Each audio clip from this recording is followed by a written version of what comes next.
Bienvenidos a todos, gracias por venir una vez más. Aquí estamos estudiando el curso que se llama La Doctrina de Dios. Y vamos a empezar con la clase 7.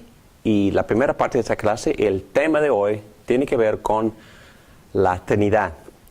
Triuno, tres en uno. Muy bien, vamos a empezar con oración.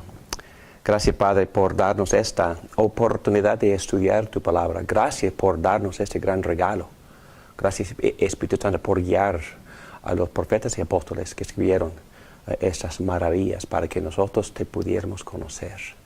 Ayúdanos a poder entender lo que tú has revelado en las Escrituras y así conocer mejor a tu Hijo Jesucristo y vivir para Él. Todo esto te lo pedimos para tu honra y gloria. Amén. Amén. Muy bien.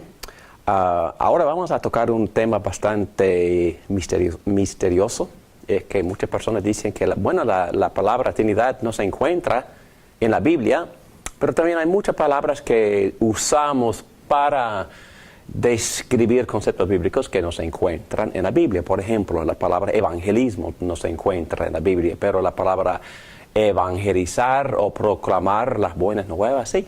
La palabra trascendencia, la palabra inmanencia tampoco se encuentran en la Biblia, pero describen algunos aspectos correctos y bíblicos y verdaderos de Dios, hablando de que Él está exaltado y separado de la creación, trascendencia, hablando de que también está involucrado y muy presente en lo que Él ha creado, inmanencia. Estas palabras tampoco se encuentran en la Biblia, pero sí son palabras que dan resumen a mucho contenido bíblico. Y la palabra Trinidad también nos ayuda mucho para entender y para poder explicar que nuestro Dios consiste en tres personas, pero unidas en una sola esencia o ser.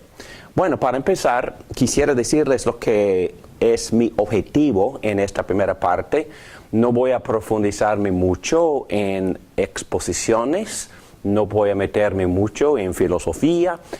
Y más adelante vamos a hablar de algunos conceptos filosóficos que sí nos ayudan a poner en orden a los conceptos bíblicos.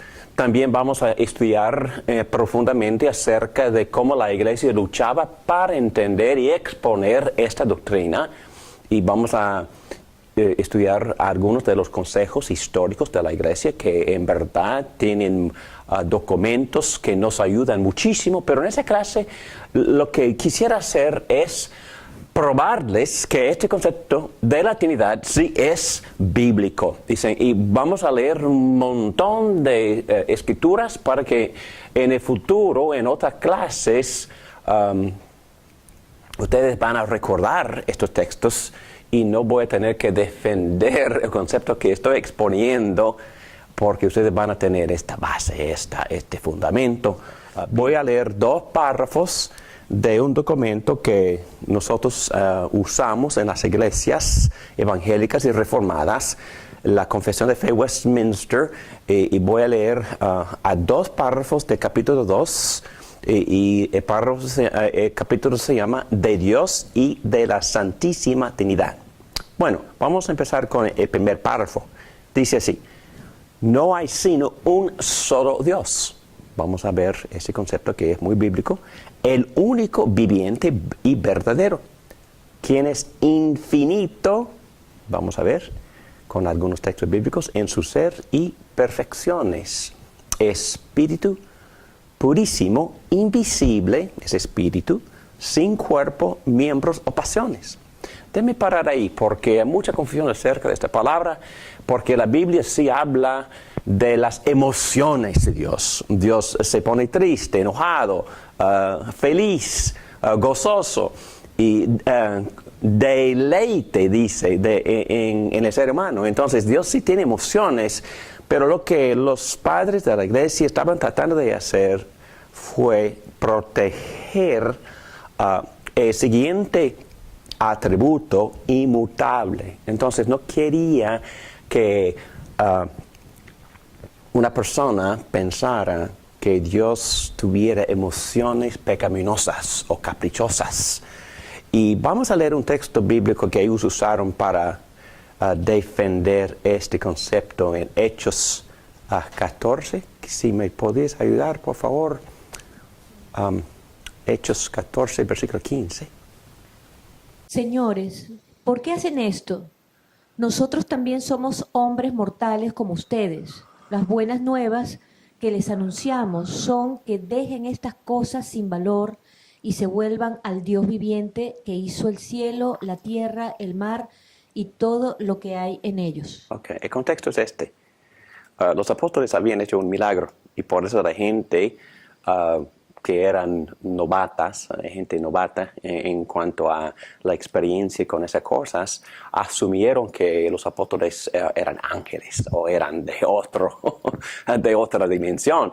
Y el apóstol Pablo y los apóstoles estaban diciendo que no, que somos seres humanos así como ustedes. La palabra en griego es muy completo y largo, pero significa que nosotros compartimos las mismas experiencias que ustedes experimentan y siempre enfrentamos las mismas circunstancias. Entonces los apóstoles estaban diciéndoles que somos muy distintos a lo que es Dios. No nos adoren, por favor. Entonces, cuando usaron los que escribieron ese párrafo, la palabra pasión, lo que querían decir es que Dios no se mete o no enfrenta las circunstancias y experiencias de esta vida así como nosotros enfrentamos la vida. Y también querían decir que Dios nunca se pone fuera de control. Bueno, un atributo que vamos a estudiar más al ratito es el atributo de ira. Y cuando nosotros pensamos en ira, normalmente tenemos en mente una persona que se explota, es fuera de control. Pero la ira de Dios nunca está fuera de control. Y la ira de Dios es un atributo, una disposición constante en contra de cualquier maldad. Entonces, por eso estaban protegiendo a Dios de emociones pecaminosas, y también estaban protegerlo establecer su inmutabilidad, y por eso usaron esta palabra pasiones. Inmutabilidad obviamente es otro atributo inmenso porque no se puede medir, eterno, incomprensible, obviamente, porque nosotros no podemos comprender a Dios, todopoderoso, sabio, santo, libre, absoluto, que hace todas las cosas según el consejo de su propia voluntad, que es inmutable y justísima para su propia gloria. También Dios es amoroso, benigno y misericordioso, paciente, abundante en bondad y verdad, perdonando toda iniquidad, transgresión y pecado, galardonador de todos los que le buscan con diligencia. Y sobre todo, muy justo y terrible en sus juicios, que odia todo pecado y que de ninguna manera dará por inocente al culpable. Entonces están poniendo una lista nada más de atributos de Dios. Muy bien, vamos a brincar hacia el párrafo 3 de la misma confesión, capítulo 2, que dice: en la unidad de la divinidad hay tres personas de una sustancia, o tres personas que comparten la misma sustancia, poder, eternidad. Dios Padre, Dios Hijo y Dios Espíritu Santo. El Padre no es engendrado ni procede de nadie. El Hijo es eternamente engendrado del Padre y el Espíritu Santo procede eternamente del Padre y del Hijo. Bueno, vamos a buscar muchos textos bíblicos que enseñan estos conceptos. Primero que nada, tenemos que decir que Dios es espíritu. Dios es espíritu, es decir, que no tiene cuerpo. Y también la palabra o el atributo invisible también llega a la mente. Dios es un espíritu invisible. Pero por decir que ese espíritu no es decir que no sea persona. Él es una persona. Dios es una persona. Nosotros somos hechos a su imagen. Y eso implica que también nosotros somos personas con intelecto, con emociones, con albedrío y con personalidad. Dios es una persona con todo eso. También hablamos de la unicidad o singularidad. No es un ser complicado o no es un ser tampoco que cambie o que antes era una cosa, ahora es otra cosa. No, Dios es constante, es la unicidad de Dios. Hay un solo Dios. Hay una distinción eterna entre el Creador y sus criaturas.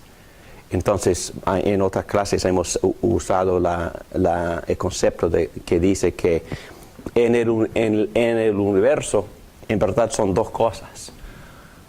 Hay Dios y todo lo que no es Dios. Entonces tenemos que entender que esta persona, este espíritu, Dios, es distinto.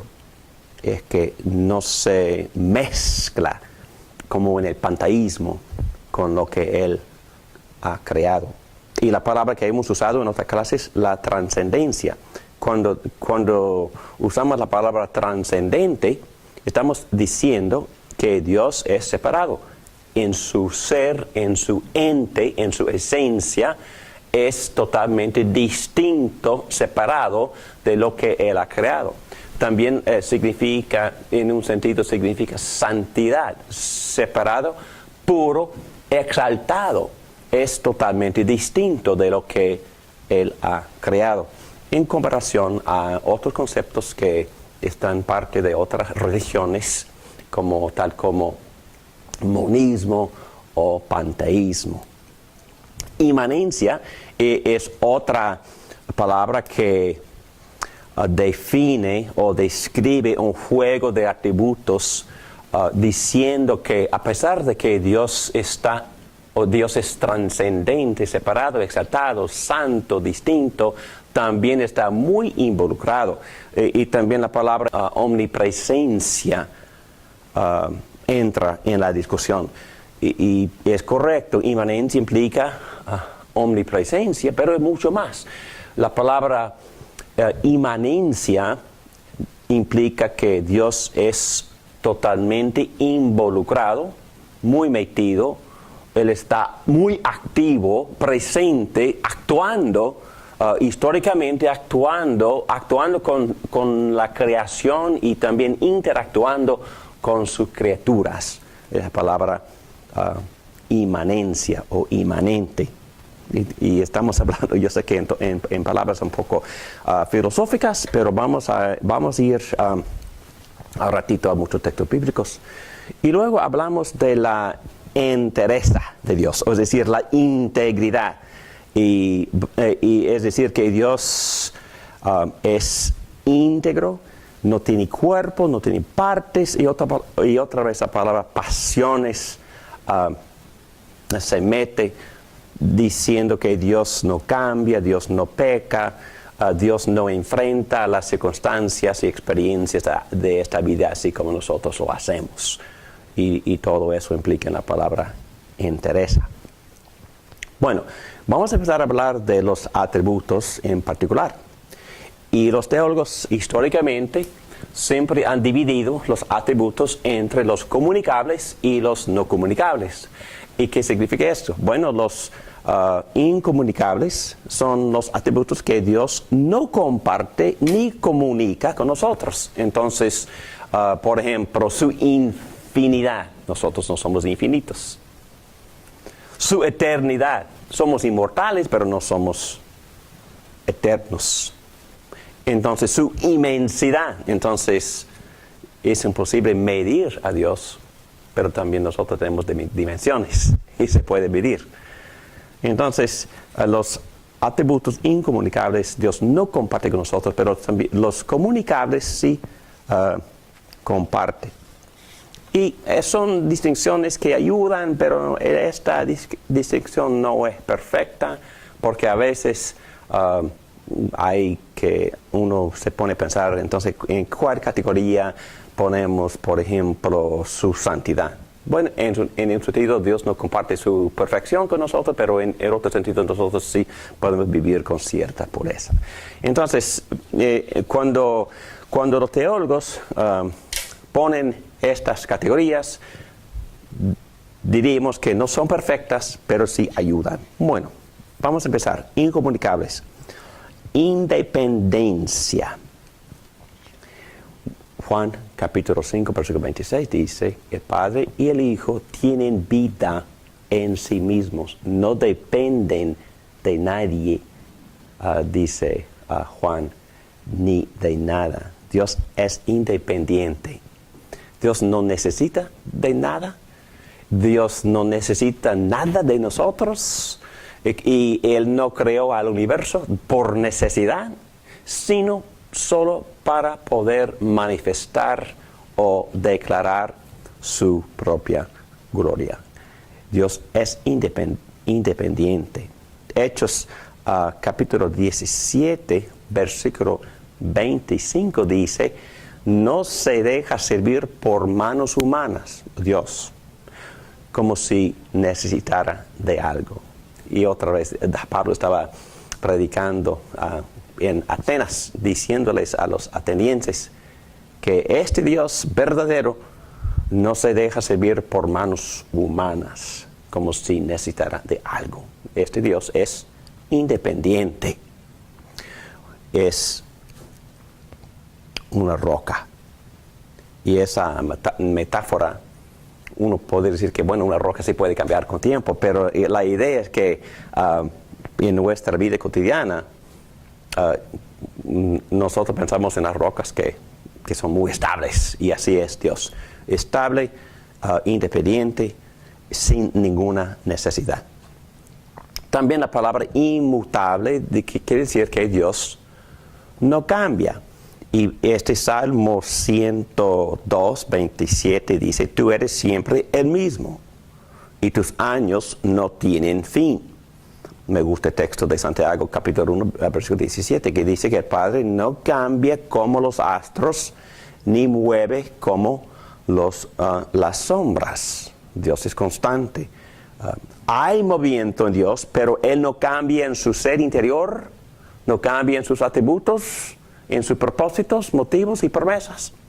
Y otro atributo sale de la inmutabilidad de Dios, es su fidelidad. Y cuando Dios promete una cosa, esa cosa sucede. Cuando Dios promete salvación al creyente, se le da la salvación al creyente. No hay ninguna promesa que Dios haya hecho con que no ha cumplido. Entonces, ahí estamos con esos atributos incomunicables, independencia, inmutabilidad. Y ahora en página 59 llegamos al atributo infinidad. Y el texto que vamos a leer es Job, capítulo 11, versículos 7 a 11. ¿Puedes adentrarte en los misterios de Dios o alcanzar la perfección del Todopoderoso? Son más altos que los cielos. ¿Qué puedes hacer? Son más profundos que el sepulcro. ¿Qué puedes saber? Son más extensos que toda la tierra. Son más anchos que todo el mar. Si viene y te pone en un calabozo y luego te llama a cuentas, ¿quién lo hará desistir? Bien conoce Dios a la gente sin escrúpulos. Cuando percibe el mal, no lo pasa por alto. Bueno, obviamente está hablando de la perfección absoluta de Dios. Dios es infinito, sin medida o cantidad. También el Salmo 148, versículo 3 dice, grande es el Señor y digno de toda alabanza. Su grandeza es insondable. Insondable es su grandeza.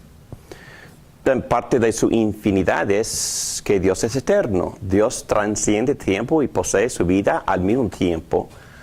Salmo 90, versículo 2 dice, Señor, tú has sido nuestro refugio, generación tras generación, desde antes que nacieran los montes y que crearas la tierra y el mundo, desde los tiempos antiguos y hasta los tiempos postreros, tú eres Dios.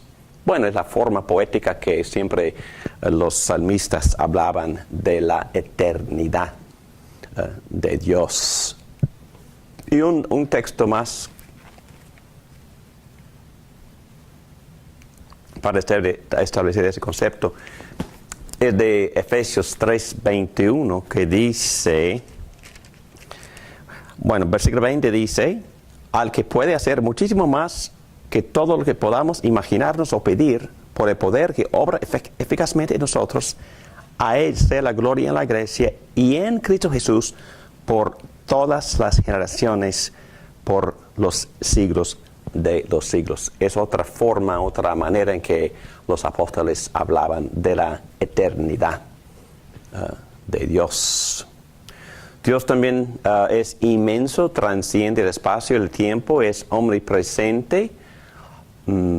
Otra vez vamos a buscar en Hechos. Yo busco Hechos 7, ¿o lo tienes? Hechos 7, versículo 48. Sin embargo, el Altísimo no habita en casas construidas por manos humanas.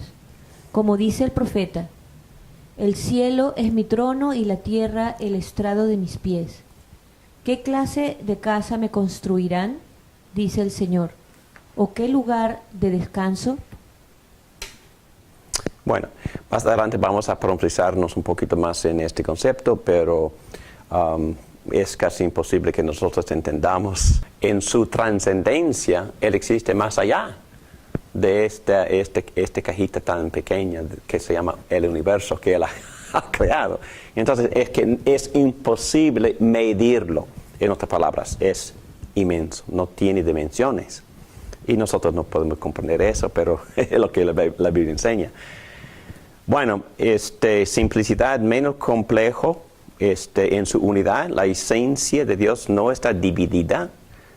Dios no está compuesto de partes que existían previamente. Esto procede de su existencia independiente. Simplicidad. Los atributos comunicables. Aquí estamos en la página 59, a punto número 2, hablando de los atributos comunicables. Otra vez, son atributos que Dios sí comparte y comunica con nosotros porque somos seres hechos a su imagen.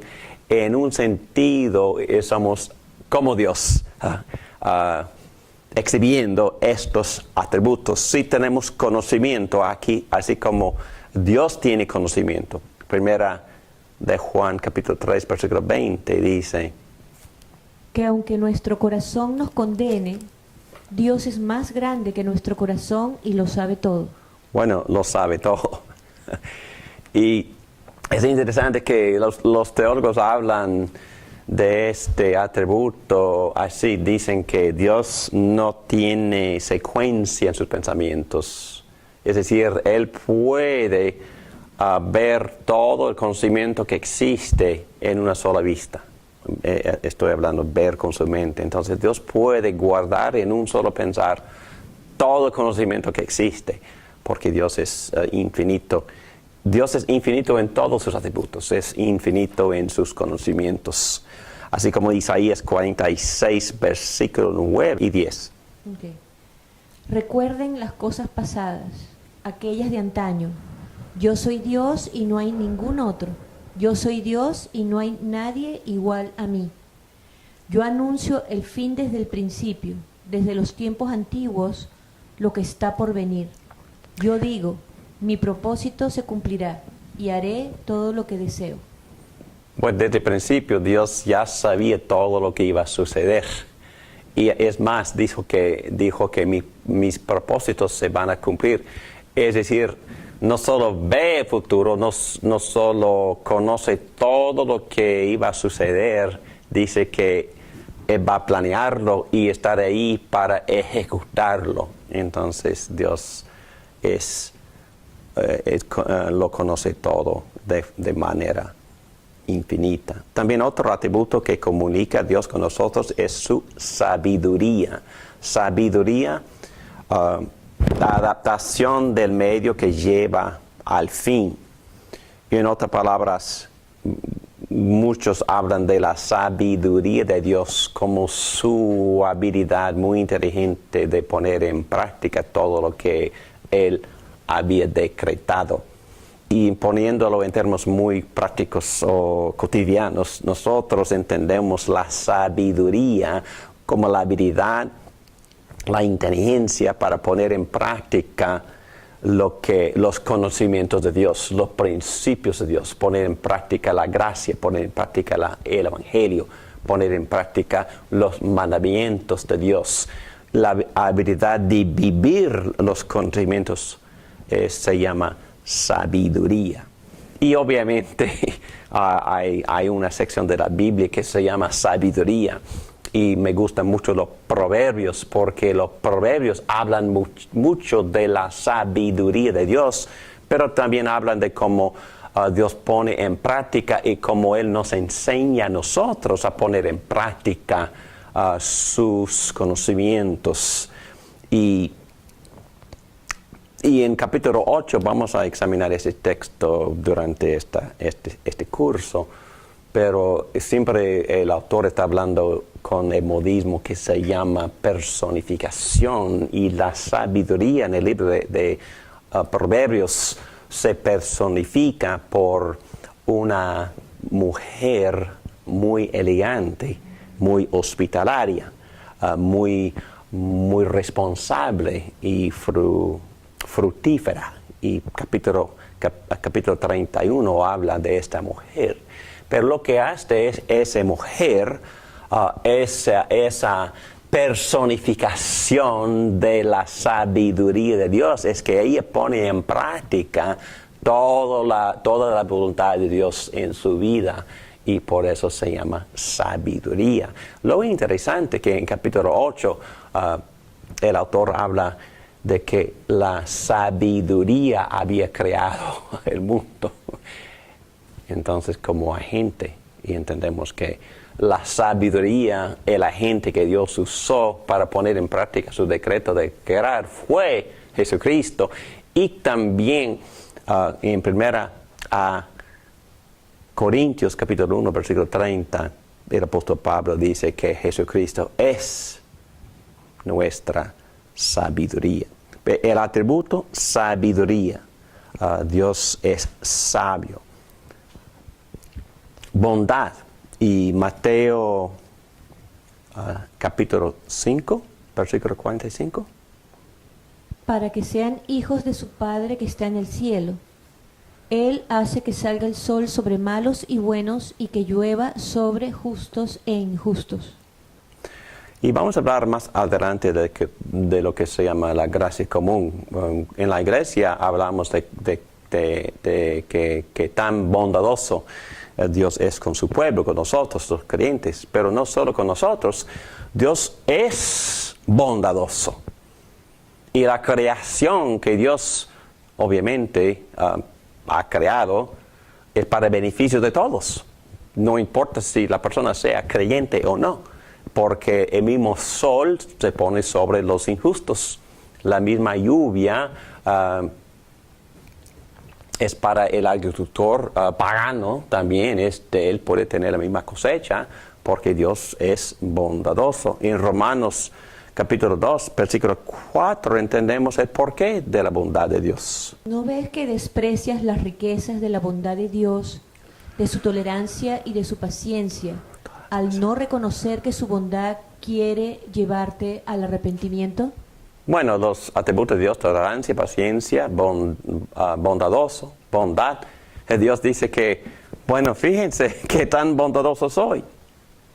Y entonces no hay excusa. Todo el mundo debe de venir a mí. Todo el mundo debe de darme gracias a mí. Es que mi bondad es suficiente para que la persona entienda la revelación mía. Soy bondadoso. Entonces la bondad de Dios es para llevarnos al arrepentimiento. Y el arrepentimiento en palabras sencillas, es dejar de buscar ídolos y dar la vuelta e ir a Dios entregándonos a Él. Y la bondad, según Dios, debe servir para que la persona se arrepienta y volver a Él. Muy bien. También hay muchos aspectos más. Cuando hablamos del amor de Dios, estamos de su favor, en especial para su creación, pero en particular para su pueblo. Y aquí vemos esta palabra gracia, que es una expresión de su amor, y tenemos la palabra misericordia, y vamos a tomar estos dos conceptos en Efesios. Yo leo Efesios capítulo 1, versículo 6, dice, debo empezar en la mitad del versículo 4, que dice: en amor nos predestinó para ser adoptados como hijos suyos por medio de Jesucristo, según el buen propósito de su voluntad, para alabanza de su gloria, para alabanza de su gloriosa gracia, que nos concedió en su amado.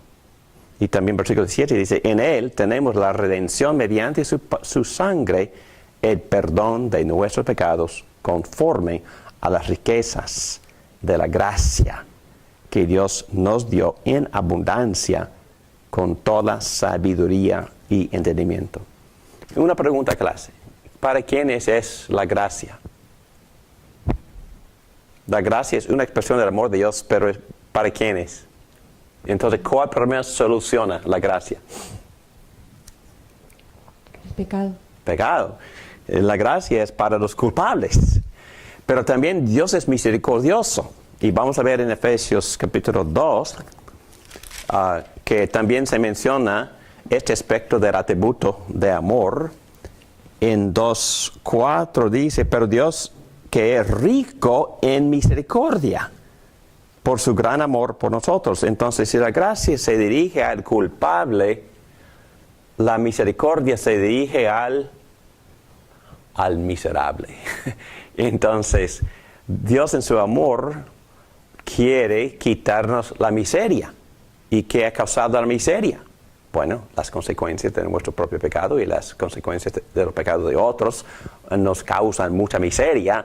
Entonces, en su misericordia, Dios se dirige para sanarnos de nuestra miseria. Se llama misericordia. Misericordia es una expresión del atributo de amor para las personas miserables en pecado.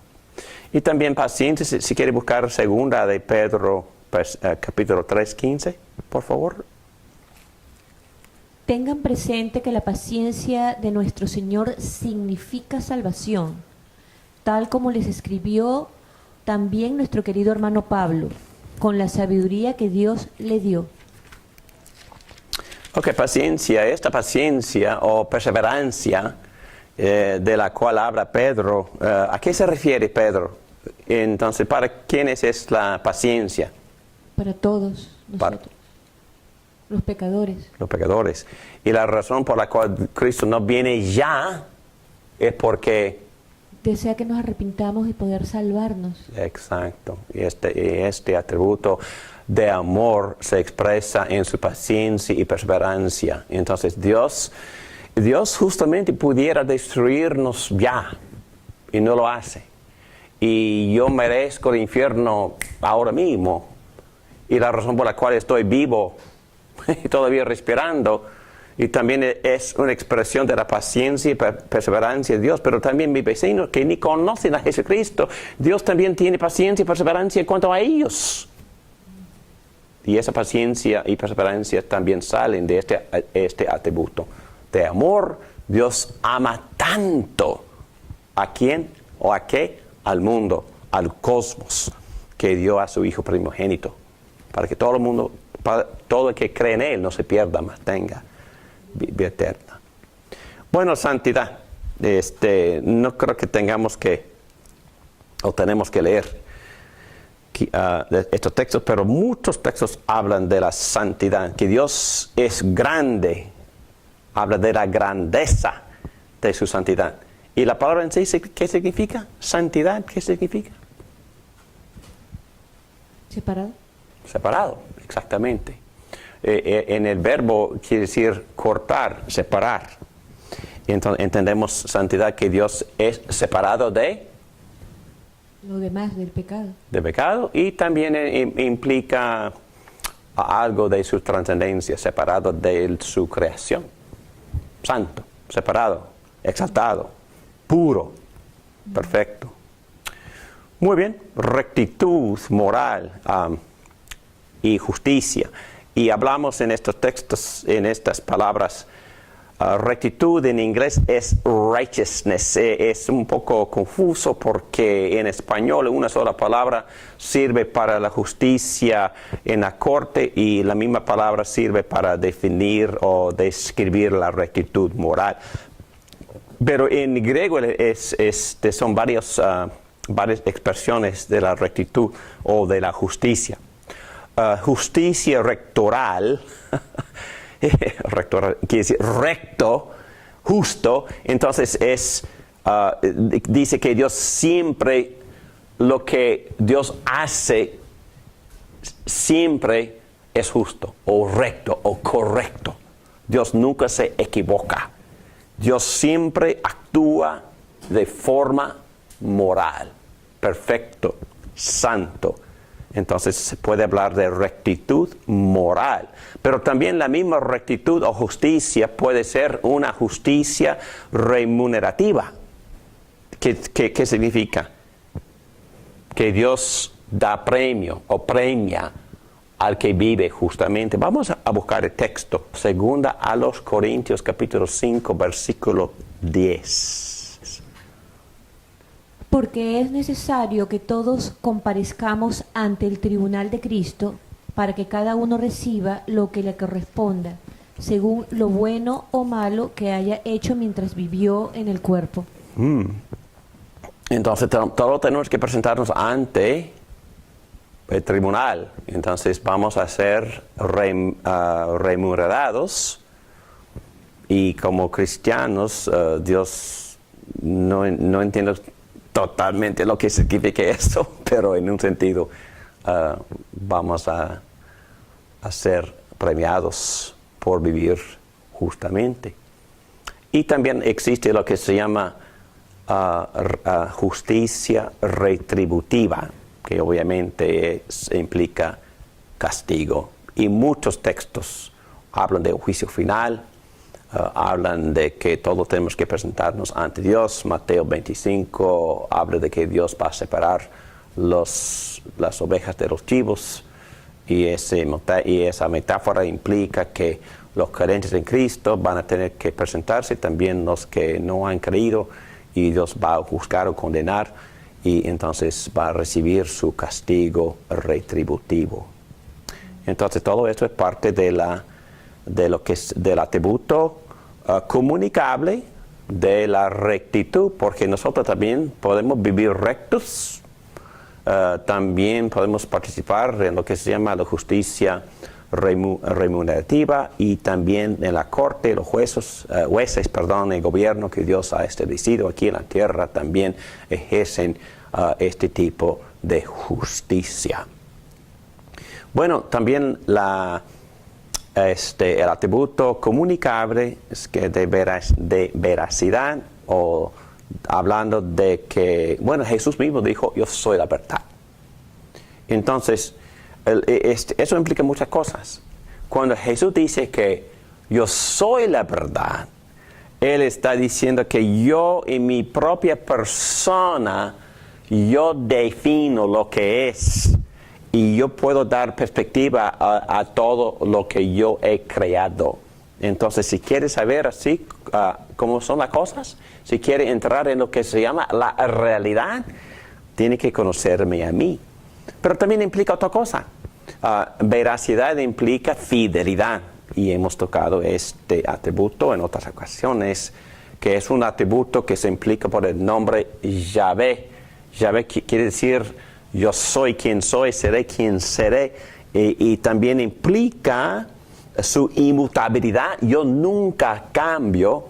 Es decir, si yo prometo algo, yo cumplo con lo que yo he prometido, porque yo voy a cumplir con mis propósitos. Yo voy a estar en el futuro para ejecutar el plan mío, y por eso ustedes pueden confiar en mí y pueden creerme a mí y confiar en mis promesas.